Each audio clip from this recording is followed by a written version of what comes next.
Olá pessoal, nesse vídeo eu vou apresentar a atribuição de um objeto em JavaScript. Nós já vimos nos vídeos anteriores como nós podemos declarar uma classe, o método construtor, os atributos de uma classe, como que pode ser instanciado um objeto. E agora a gente vai falar sobre a atribuição de um objeto em JavaScript.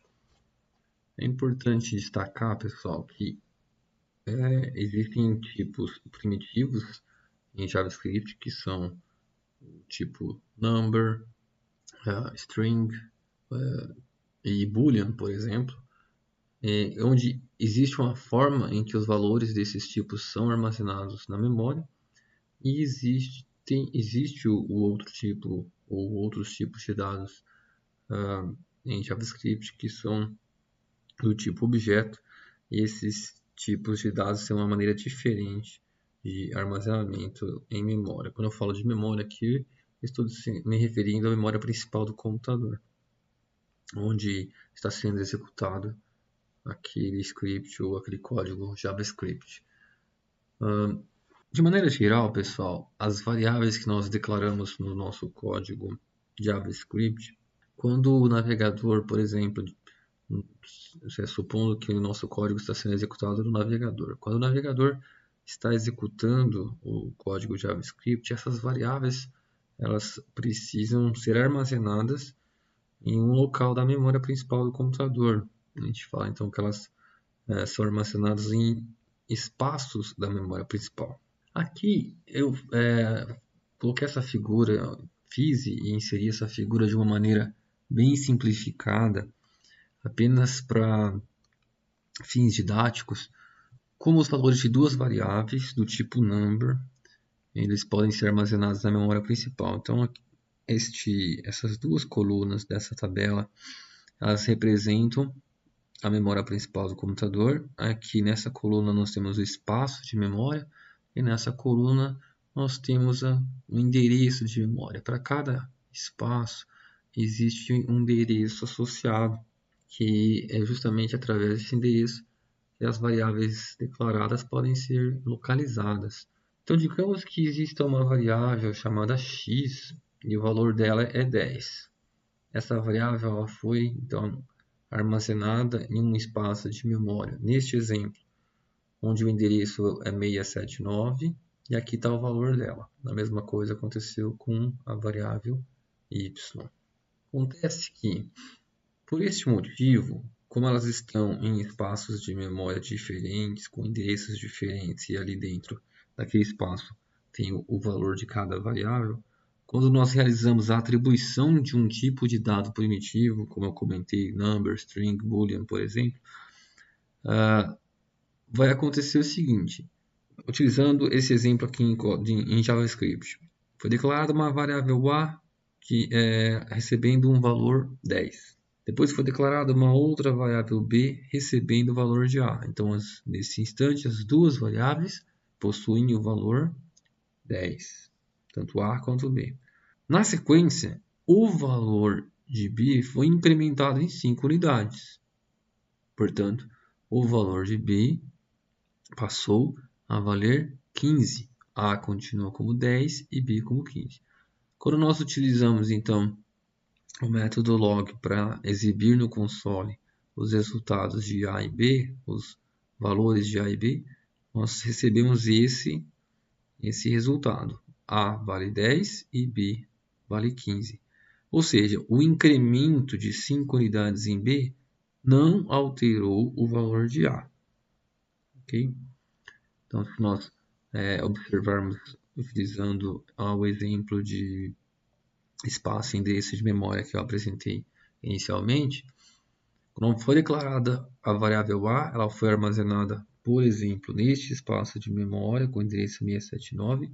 O valor de B foi armazenado em um outro espaço de memória com o endereço 680. Então, apesar de as duas terem o mesmo valor, elas se encontram em espaços de memórias diferentes, um para cada variável.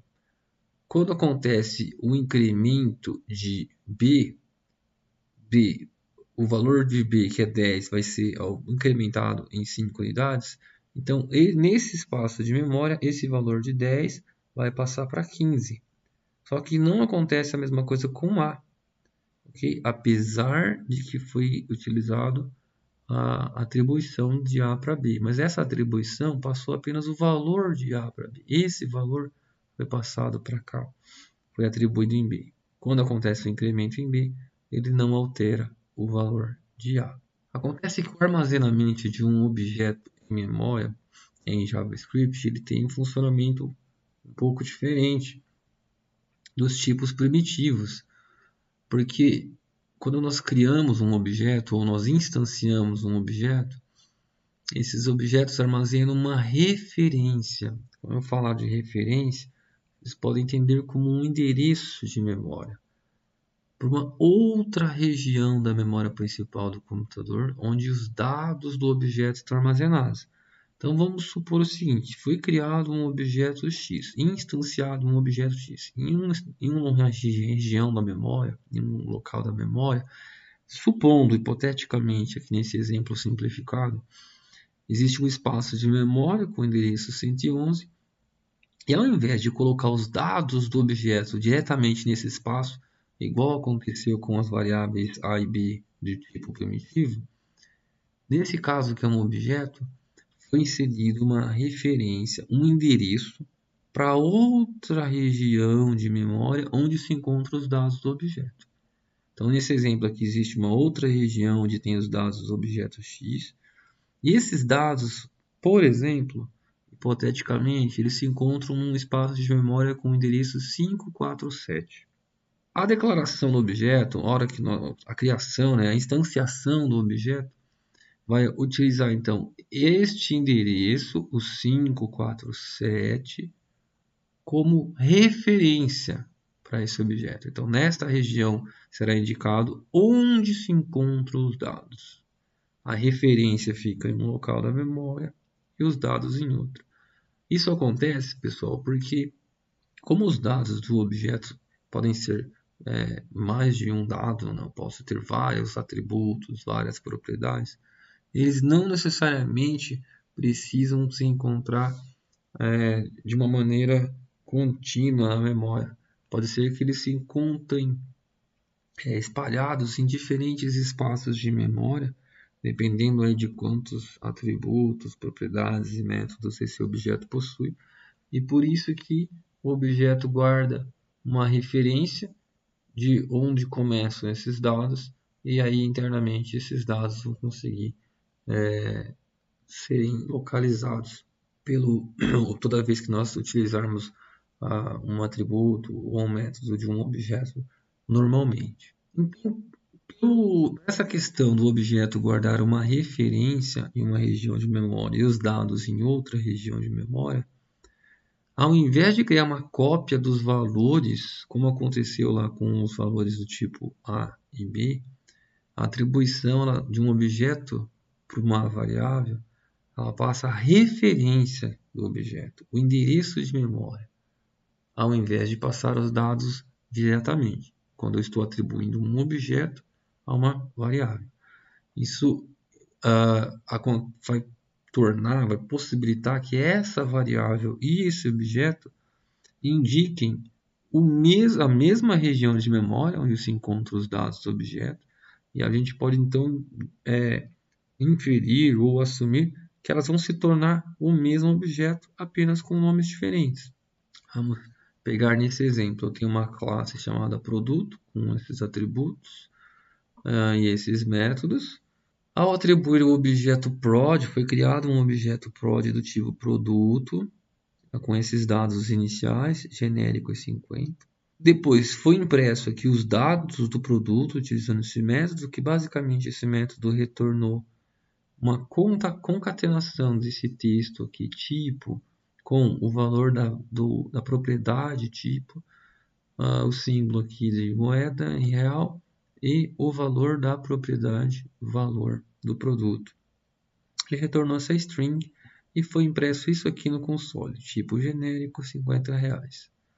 Acontece que foi criada uma outra variável chamada novo prod e foi atribuído para essa variável o objeto prod que acabou de ser criado. Nesse caso, o endereço de memória ou a referência de onde se encontram os dados do objeto prod foi passado para o novo prod. Quando nós alteramos o valor da propriedade tipo e o valor da propriedade valor associados a novo prod, se nós utilizarmos o método getDados do objeto prod que foi criado inicialmente, observe que o resultado mudou. Ou seja, nós alteramos os valores das propriedades de novo prod, no entanto, foram alterados os dados das propriedades de prod também. Então, o resultado desse método foi uma nova string com outros valores. Nós tentarmos entender, utilizando aí a analogia que foi apresentada anteriormente aqui da memória principal, utilizando essas figuras, lembrando que isso aqui é apenas um exemplo simplificado, é uma maneira hipotética de nós entendermos como isso está funcionando. Quando foi criado o objeto prod, em uma região de memória onde são guardadas as referências dos objetos, foi indicado então o endereço onde se encontram os dados do objeto prod. Eles se encontram aqui nessa região de memória, nesse espaço de memória com o endereço 547. Então esse valor foi colocado nesse espaço de memória com o endereço 111. Acontece que quando foi criado uma variável chamada novo project e foi atribuído para essa variável o objeto project, então este conteúdo do objeto project foi armazenado nesta região de memória, para esse espaço de memória, onde foi criado o novo project. Observe que eles possuem o mesmo conteúdo, que é a mesma referência ou o mesmo endereço onde se encontram os dados do objeto project. Então, nesse momento, eu estou assumindo que project e novo project se referem ao mesmo objeto, porque eles vão apontar para a mesma referência, mesmo endereço de memória onde podem ser recuperados os dados dos objetos. Tanto project como novo project, porque eles estão apontando simplesmente para o mesmo local. Então, se nós observarmos aqui nesse código JavaScript que já foi apresentado no vídeo anterior, onde nós temos uma classe produto e uma classe disciplina, eu vou até acrescentar aqui no produto mais um atributo aqui, o valor. No construtor eu coloco o parâmetro valor. Aqui eu vou inicializar essa propriedade valor usando o parâmetro valor. Aqui no código da disciplina eu vou acrescentar uma nota para a disciplina, o parâmetro nota e também inicializar essa propriedade nota utilizando o parâmetro nota. Aqui eu vou criar então uma disciplina chamada D1, código da disciplina 2.3, a disciplina de matemática e a nota, por exemplo, é 8. Vou tirar esses consoles.log por enquanto. E aqui, pessoal, observe que foi criada uma disciplina D1. Vou tirar por enquanto a disciplina D2. Simplesmente vamos imprimir ou exibir no console o valor de D1. Então a gente tem aqui que D1 é um objeto do tipo disciplina com as propriedades código, nome e nota. Aqui nós temos os valores das propriedades, código 1, 2, 3, nome, matemática, nota 8. Agora eu vou criar uma nova variável, no caso D2, uma outra disciplina.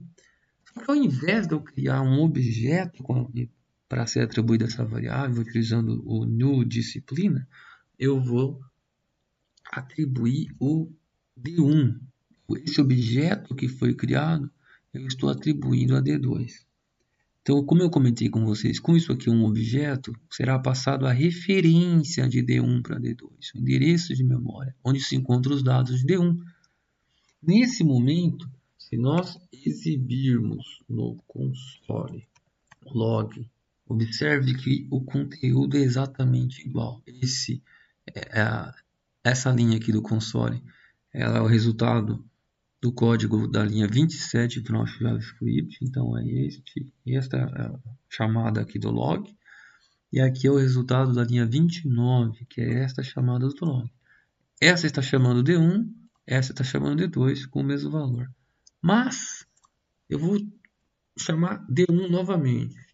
Observe que nada foi alterado. Volto aqui para 2.2. Nós temos então tanto os valores de D1 quanto D2 são os mesmos, se refere ao mesmo objeto. Mas para a gente ter certeza, eu vou fazer uma alteração antes de exibir D1 novamente. Okay? Antes de exibir D1 novamente, eu vou alterar o valor de D2. Então, D2 ponto código, eu vou colocar um novo código, 444. D2 ponto nome, eu vou passar para disciplina chamada álgebra.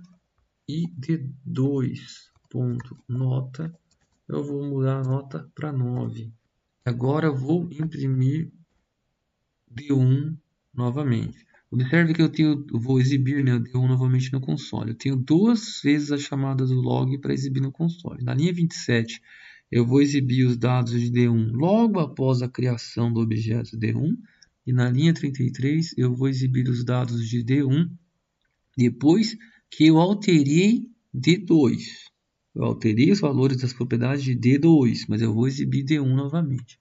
Quando eu salvo, observe então que aqui são os dados iniciais do objeto, logo após a criação. 1, 2, 3, matemática, e a nota é 8. E depois da alteração de D2, eu tenho os dados 4, 4, álgebra e 9 em D1, pelo motivo que foi explicado ali na apresentação dos slides. Quando eu fiz essa atribuição de D1 para D2, foi passada a referência de D1 para D2, e agora D2 e D1 apontam para a mesma região de memória onde esses dados se encontram. Qualquer alteração que eu fizer em D2, eu já estou alterando D1 da mesma forma. Então é só para deixar claro como esses objetos são armazenados em memória e como isso afeta a atribuição de um objeto para outro objeto.